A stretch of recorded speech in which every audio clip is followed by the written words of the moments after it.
Près de l'hôpital de Nouméa, des véhicules en feu et des barrages toujours en place. Le face-à-face avec les forces de l'ordre se poursuit. Sans armes, on vous fait reculer. Cet homme défie ouvertement les gendarmes. Ici, la route vient tout juste d'être dégagée. Et déjà, ce groupe de manifestants reconstruit la barricade.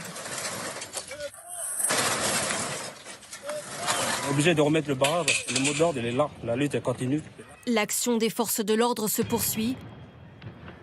Selon les autorités, 300 émeutiers interpellés et plus de 90 barricades retirées depuis le début de la crise. Hier, c'est une cyberattaque inédite qui a été déjouée, lancée contre un fournisseur d'accès à Internet juste après l'annonce de la visite d'Emmanuel Macron à Nouméa. Le gouvernement local reste prudent sur son origine. On a eu ces attaques très majoritairement en provenance de Russie. Ce n'est pas des hackers dans un garage. C'est le volume de connexion en quelques secondes montre que c'était une attaque très organisée. Partout sur l'île, les dégâts sont considérables. De cette entreprise de bricolage, il ne reste plus rien. Son gérant estime avoir perdu 70% de son activité commerciale. Il espère des aides du gouvernement. Il est hors de question qu'on attende que les assurances le remboursent. À ce jour, ça fait 6 jours que mes sociétés ont été incendiées. Je n'ai même pas pu me rendre sur lieu pour constater, faire venir un huissier, parce que cette zone est une zone sensible et complètement prise par les émeutiers.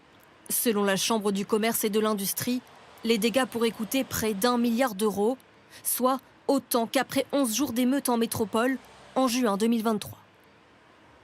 Dans ce climat explosif, Emmanuel Macron peut-il faire baisser la tension ? On ne sait pas encore précisément ce qu'il va proposer, à part la mise en place d'une mission technique. Notre équipe est allée voir les différentes populations pour leur demander ce qu'elles attendent du président. Regardez les réponses recueillies par Michel Scott et Fabrice Henzel. La venue d'Emmanuel Macron en pleine crise insurrectionnelle a surpris plus d'un Calédonien, occupé à se ravitailler comme chaque jour. Qu'en attend-il ? Qu'ils puissent discuter avec les élus indépendantistes, qu'ils puissent faire avancer les choses. Ouais. Vous pensez que c'est possible ?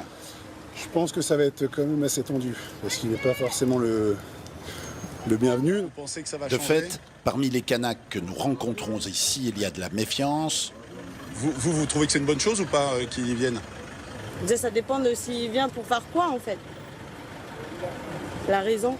Avec qui il va parler Qui va parler, sa réponse à lui. Ou carrément de l'hostilité. On n'a pas besoin de lui ici. Vous n'avez pas besoin de lui ici ? On n'a pas besoin de lui ici. Il va venir faire quoi ? Vous pensez que c'est une mauvaise idée ? Non, c'est pas bon. Il faut qu'il reste chez lui. C'est lui qui est en train de foutre le bordel. Il va mettre lui sur le feu. Et nous, on va aller jusqu'à notre... Il faut qu'il rende notre pays à sa pleine souveraineté. Et puis il y a ceux qui espèrent voir le président apaiser les tensions.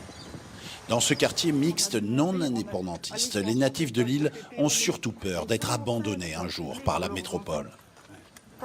On a toujours été français. Aujourd'hui, on demande qu'il nous prouve qu'on est encore français, qu'il peut nous aider.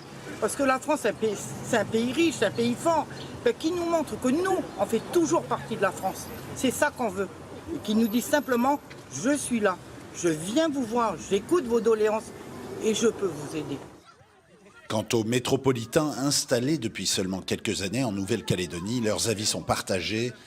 Certains, comme François, estiment qu'il faudrait peut-être renoncer à la réforme qui a déclenché les émeutes. S'il y a le dégel du corps électoral, évidemment, pour moi c'est mieux. Je préfère quand même pouvoir avoir le droit de vote, je paye mes impôts là. Mais j'en fais pas une condition sine qua non au fait de rester là. Pour moi, c'est pas une priorité dans ma vie ici en Calédonie. La priorité, c'est la sécurité. Ah oui, absolument. De l'avis de tous, en tout cas, cette visite présidentielle de quelques heures est à haut risque.